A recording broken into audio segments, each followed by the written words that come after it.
Labadiena! Džiaugiamės, kad dalyvaujate ES finansuojamame Erasmus Plus projekte, kurio pavadinimas klinikinės elektrostimuliacijos svarba kineziterapijoje ir reabilitacijoje. Projekto koordinatorius yra Pamukkale's universitetas Turkijoje. Kiti projekto partneriai – Turkijos universitetai, Hatay Mustafa Kemal universitetas, Başkent universitetas, Süleyman Demirel universitetas, Budur Mehmet Kif Eroj universitetas, taip pat Rumunijos Krajovos universitetas ir Lietuvos Šiaulių valstybinė kolegija. Taip pat projekte mūsų partneriai yra Turkijos, Rumunijos, Lietuvos ir Estijos kineziterapeutų asociacijos. Noriu Jums pristatyti antrąjį modulį elektrostimuliacijos srovės ir 2.2 submodulį žemos įtampos ir vidutinio dažnio srovės. Šį modulį parengė Süleyman Demirel universiteto dėstytojas Mehmet Urey bei Ispartos kolegijos dėstytoja Zija Ildiz. Šio modulį įgarsina Šiaulių valstybinės kolegijos reabilitacijos katedros docentė Vaida Aleknavičiūtė Ablonskė. Įvadas. Žemos įtampos srovės apibrėžtis ir naudojimo medicinoje istorija. Žemos įtampos srovės terapija siekia stimuliuoti raumenis, nervus ir minkštuosius audinius. Šios srovės buvo atrastos tyrinėjant, ar elektra turi kitų poveikį nei jos šiluminis poveikis. Vėlyvajame 18 amžiaus 9 dešimtmetyje Galvanė palietė mirusios varlės nervus skalperiu. Pastebėjo raumens susitraukimo po skalperiu ir apibrėžė elektrinį potencialo skirtumą. Tuo pačiu metu Galvanė padarė išvadą, kad nervais perduodama elektrinė veikla juda link raumenų. Tai buvo didelis atradimas šiais metais. Nuolatinės srovės panaudojimas raumenims susitraukti vis splito ir 20 amžiuje buvo atrasta, kad denervuoti raumenys gali būti stimuliuojami elektrinėmis srovėmis kaip ir nervuoti raumenys. Šiandien elektros stimuliacija naudojama nervuotiems ir denervuotiems raumenims gydyti. Elektros stimuliacijos tikslai skiriasi priklausomai nuo ligos. Kai kuriais atvejais siekiama kontroliuoti skausmą, kai kuriais atvejais siekiama mažinti raumenų spazmus ar spastiškumą, kai kuriais atvejais siekiama apsaugoti sąnarį, išlaikyti judesio amplitudę ir gydyti kaulų lūžius. Žemos įtampos srovės, tipai ir savybės. Žinoma, kad srovės mažesnės nei 150 voltų yra apibrėžiamos kaip žemos įtampos srovės. 5000 Hz riba yra dažnio riba, kuomet šios srovės gali būti naudojamos klinikinėje praktikoje. Ir būtent šių srovių panaudojimas klinikinėje praktikoje skiriasi nuo jų dažnio ir bangavimo. Dažniausiai naudojamos žemos įtampos srovės, tai yra faradinė, rusiškoji, sinusoidinė ir dinaminės srovės. Faradinė srovė. Faradinės srovės parametrai. Pirmą kartą naudojant šią srovę, ji būna asimetriška, pasižymi dvifazėmis bangomis, ją sudaro 1 milisekundės staigus ir smalus neigiamas padidėjimas, po kurio eina lygus teigiamas 4 milisekundžių lankstas. Būtent šis apibūdinimas tinka pirmam A paveikslėlyje pavaizduotam senosios faradinės srovės formos. Naujoji forma panaši į dantytą pjūklą, laipsniškai kyla ir staigiai krinta. Būtent tai yra pavaizduota pirmame B paveikslėlyje. Faradinė srovė panaši į trumpą vienafazę pertraukiamą 50–100 Hz dažnio galvaninę srovę, kurios stimuliacijos trukmė lygi nuo 0,01 iki 1 milisekundės. Vėlgi prisiminkite ir jeigu pamiršote, pažiūrėkite į 1A ir 1B paveikslėlius. Kad terapija būtų veiksmingesnė, faradinė srovė sukelia beveik normalius tetaninius sutraukimus ir atpalaiduoja raumenis. Tokiu būdu galima gauti geriausių reabilitacinio gydymo rezultatų. Faradinės srovės poveikio mechanizmai.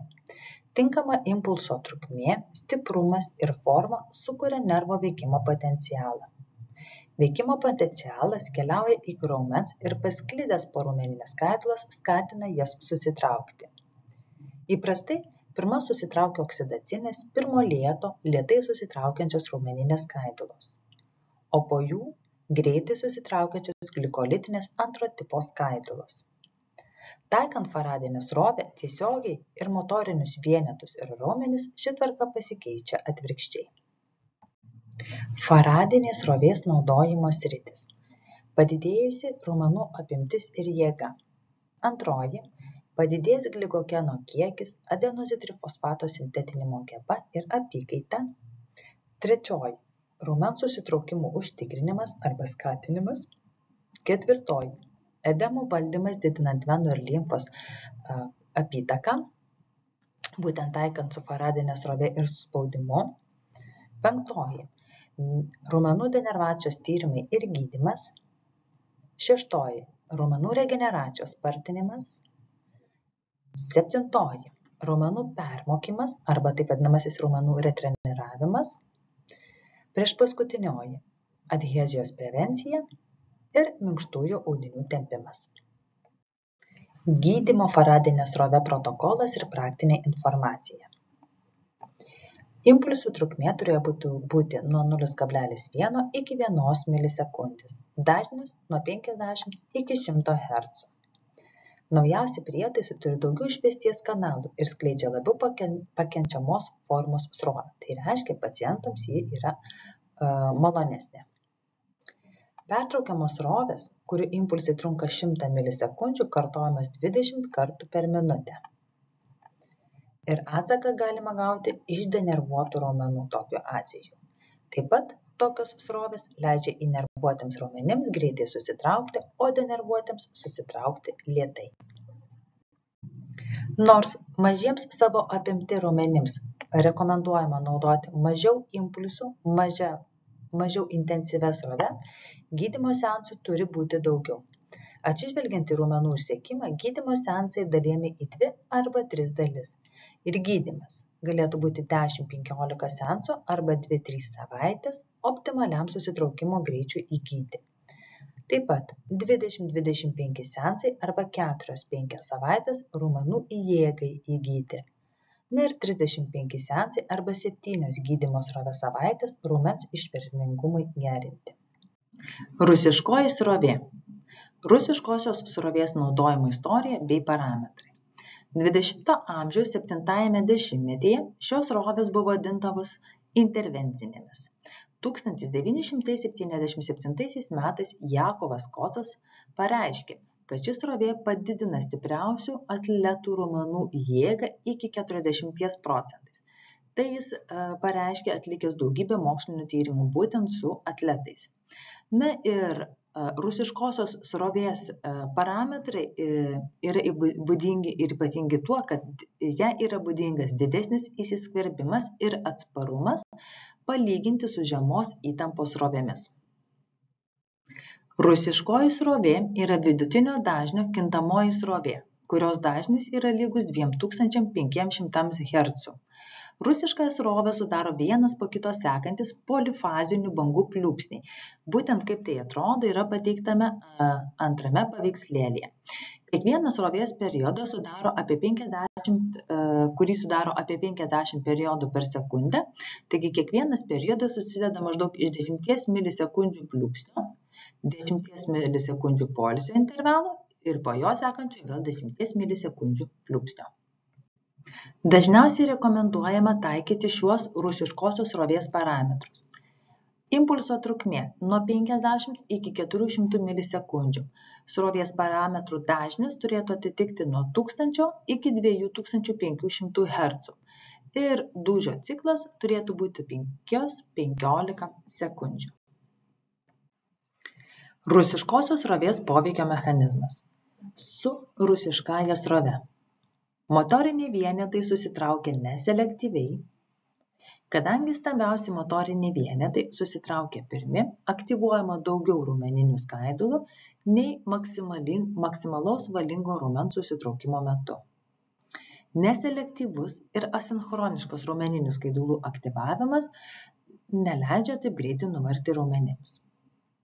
Siekiant veiksmingo susitraukimo, veiksmų koordinacijos ir treniruoti greitai susitraukiančių ir išvargstančių raumeninių skaidulų motorinių vienetus, rusiškąją srovę rekomenduojama taikyti kartu su fiziniais pratimais. Rusiškosios srovės panaudojimo sritys. Tai viena jų yra raumenų jėgos lavinimas. Taikant rusiškąją srovę, atletų raumenų jėga gali padidėti iki 30–40%. Taip pat yra stebimas teigiamas poveikis motorinėms funkcijoms, lavinant klubų raumenų jėgą vyresnio amžiaus žmonėms turintiems neurologinių sutrikimų. Taip pat lavina keturgalvio raumens jėgą, ypatingai po užpakalinio kryžminio raiščio rekonstrukcijos. Ir rusiškoji srovė yra veiksminga lavinant galūnių bei kvėpavimo raumenų jėgą. Kodėl yra gerai taikyti rusiškąją srovę? Visų pirma, tai rusiškosios srovės paskatintas raumens susitraukimas yra fiziologiškai labai panašus į įprastą raumeniui susitraukimą. Taip pat, taikant rusiškąją srovę, dėl mažesnės odos varžos, ši srovė prasiskverbia giliau palyginti su žemos įtampos srovėmis. Na ir tai įtakoja tai, kad pacientai patiria mažiau diskomforto, mažesnį nuovargį, o atsparumas srovei būna didelis. Taikant rusiškąją srovę yra rekomenduojamas, jeigu norime pasiekti optimalų poveikį, yra rekomenduojamas toks dažnis. Tai yra, jeigu norime stimuliuoti raumenis tiesiogiai, tai rekomenduojamas yra 2,5 kHz dažnis. Jei norime gydyti ir paveikti nervų pluoštą, yra rekomenduojamas 1 kHz dažnis. Jeigu norime maksimaliai sukelti jėgą ir jėgos parametrus, yra rekomenduojamas 2 milisekundžių pliūpsnis dažnis 1–2,5 kHz. Gydymo naudojant rusiškąją srovę protokolas ir praktinė informacija. Srovės intensyvumą reikia didinti nuo pirmųjų seansų, atsižvelgiant į paciento reakciją į srovę. Jeigu jėgos išvystymas gerėja, stimuliacija turėtų varginti. Kitaip sakant, taikius po stimuliacijos raumuo turėtų jaustis pavargęs. Rusiškoji srovė naudojama gydymo cikle, kuris yra vadinamas rusiškąja technika ir atitinka 10–50–10. Tai yra, po 10 sekundžių aktyvumo, kuomet raumuo stipriai susitraukia, seka 50 sekundžių poilsio režimas, kuomet raumuo ilsisi. Ir ši seka yra kartojama 10 minučių. Taikant rusiškąją srovę yra rekomenduojama, kad elektrodų dydis būtų 5 ir 5 cm. Tai yra 5 cm pločio, 5 cm aukščio. Nenaudokite mažesnio dydžio elektrodų, nes padidinus srovės tankį jie gali būti pacientui skausmingi. Taigi pacientas sunkiau toleruos rusiškąją srovę. Taip pat yra nerekomenduojama naudoti didelių elektrodų, nes aktyvuosis antagonistiniai raumenys. Tokiu būdu bus sumažinama jėga, kurią siekiame lavinti.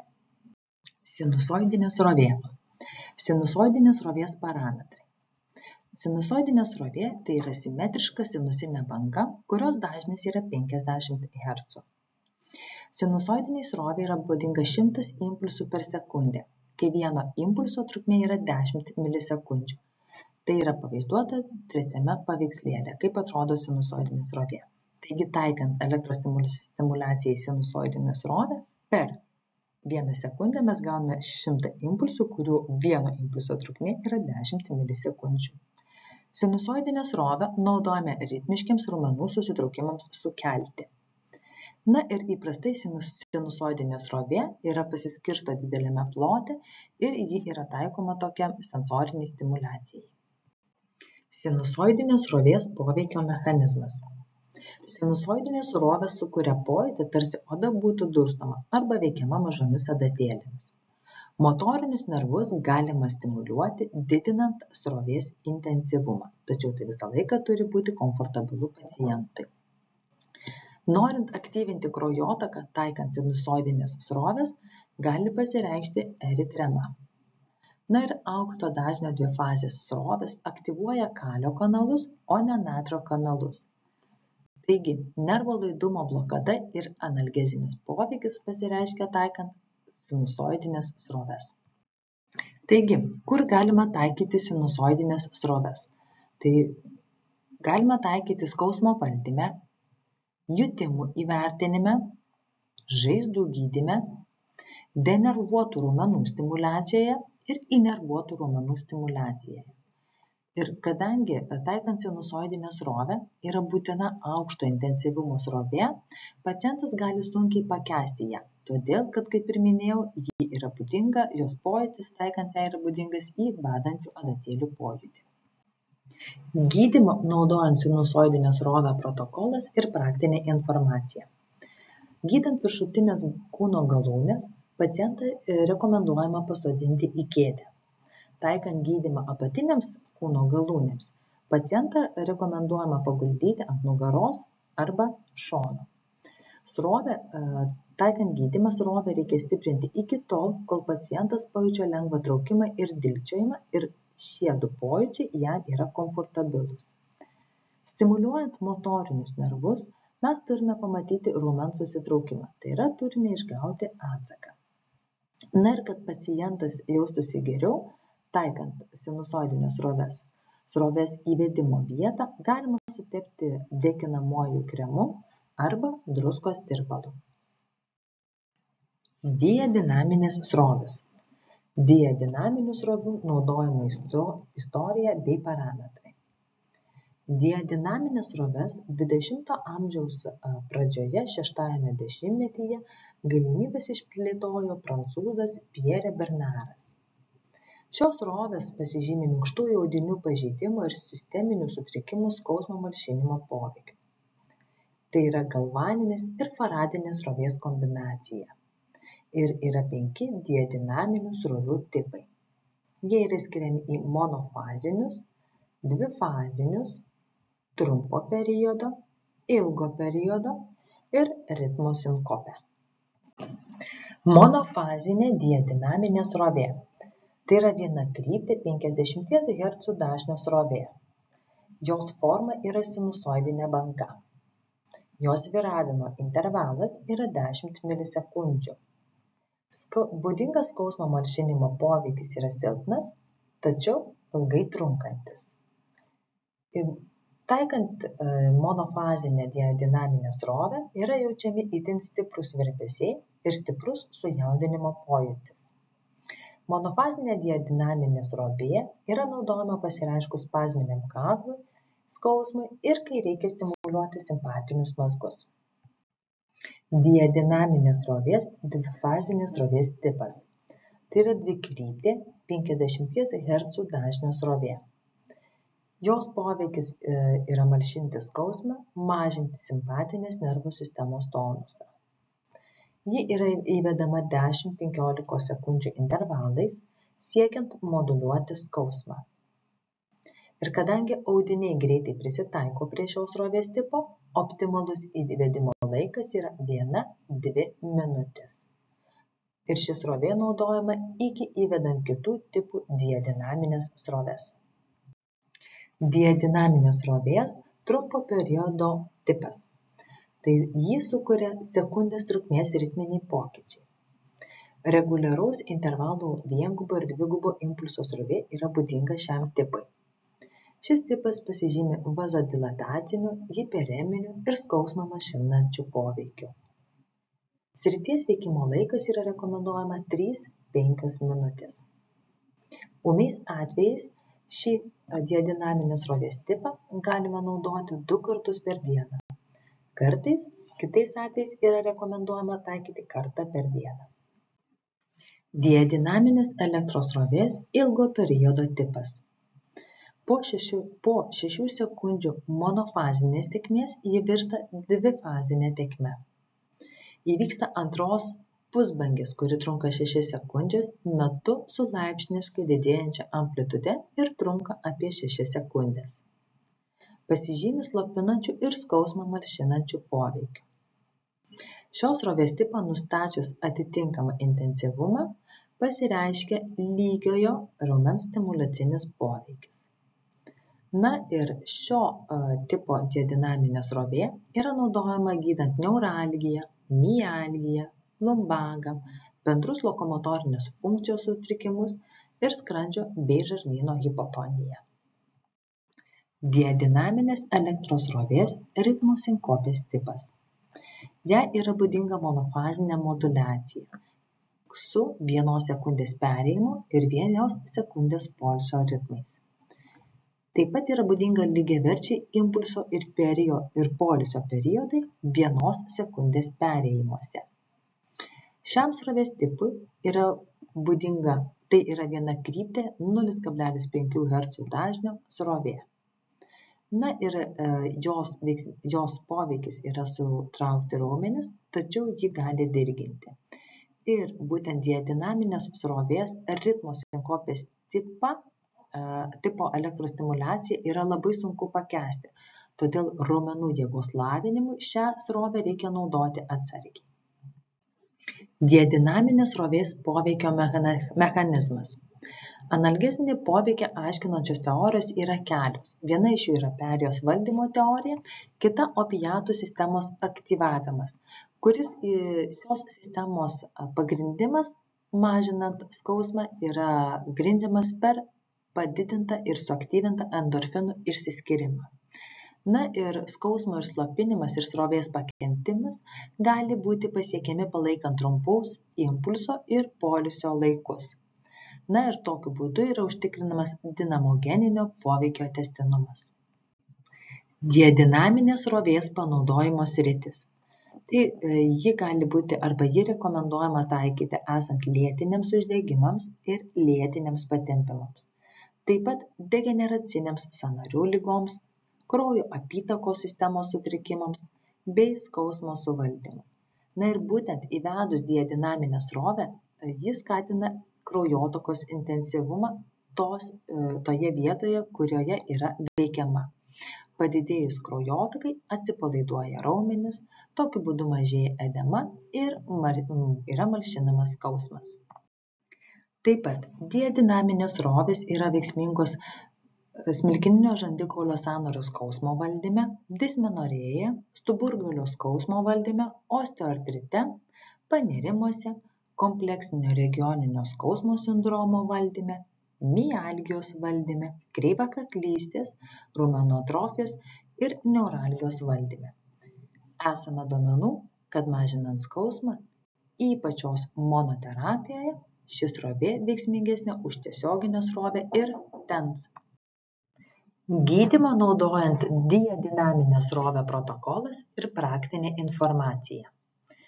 Būtina atsižvelgti į degeneratyvinį poveikį odai, pasireiškiantį kartu su galvanine srove. Nustatyta, kad saugus srovės naudojimo laikas yra 6 minutės. Jeigu srovė naudojama ilgiau, srovę reikia sustabdyti ir pakeisti elektrodus. Jeigu naudojimo laikas viršija 12 minučių, derėtų imtis apsaugos priemonių. Siekiant numalšinti skausmą, trumpojo tipo srovė naudojama prieš ilgojo tipo srovę. Srovės įprastai naudojamas tokia tvarka: dvifazinė srovė, trumpojo tipo srovė, ilgojo tipo srovė. Dvifazinė srovė ir ilgojo tipo srovė su moduliuotu galvaniniu komponentu prasiskverbia 66%, nei šių srovių tipai naudojami atskirai. Priklausomai nuo ligos sunkumo, pageidautinų parametrų srovė turėtų būti įvedama 3–5 minutėm. Jeigu srovė įvedama didesnėme plote arba į gilesnius sluoksnius, laikas turi būti ilgesnis. Rekomenduojama ūmiais atvejais srovę naudoti 5 kartus per savaitę, o lėtiniais kartą per savaitę. Prieš naudojant diadinaminę srovę į audinį turėtų būti įvesta 1–3 mA galvaninė srovė. Po to, kai tai buvo padaryta, diadinaminė srovė intensyvinama tol, kol ji dar yra pakenčiama pacientui. Pakenčiamumo lygis paprastai būna tarp 3 ir 12 mA. Ir dirbant su dvifazinio tipo ir ilgojo tipo srovėmis, būtina šiek tiek viršyti paciento tolerancijos slenkstį. Norint padidinti simpatinės nervų sistemos aktyvumą, dvifazinio tipo srovę galima naudoti 10–12 minučių. Gydant sritimi apsiribojančius raumenų spazmus, anodas dedamas ant įvedimo vietos, o katodas dedamas ant raumenų skausmo vietos. Gydant skausmingus raumenų spazmus, abu elektrodai dedami ant raumens ir naudojama trumpojo ir ilgojo tipo srovių kombinacija. Galimi pavojai arba atsargumo priemonės bei kontraindikacijos taikant žemos įtampos ir vidutinio dažnio sroves. Apie žemos įtampos srovėmis susijusias rizikas informacijos nėra. Tam tikrais atvejais, pavyzdžiui, pacientui karščiuojant, kenčiant nuo aukšto kraujo spaudimo, ligos, anemijos, inkstų ir širdies nepakankamumo, taip pat dalyvaujant kobalto terapijoje ar turint psichinės sveikatos sutrikimų, kineziterapeutas tokio gydymo taikymą turėtų vertinti skeptiškai. Tai yra, jeigu taiko, būti labai tikram, kad tai nebus žalinga jo pacientui. Kokios yra kontraindikacijos taikant šios įtampos sroves? Tai kuomet negalima taikyti, tai yra alerginės reakcijos odoje, jeigu pacientas nešioja širdies stimuliatorių ar kitus elektroninius implantus, pirmoji nėštumo trimestru, esant įvairioms kraujo krešumo ligoms, jeigu būtų taikoma ant atvirų žaizdų, miego arterijos ar akių, taip pat tai yra kontraindikuotina, jeigu yra nevaldoma epilepsija arba jeigu pacientui yra elektrofobija. Šioje skaidrėje jūs matote visus literatūros šaltinius, kurie buvo panaudoti rengiant šitą pristatymą.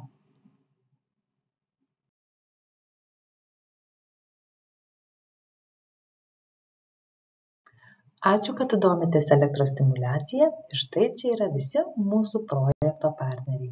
Geros jums dienos!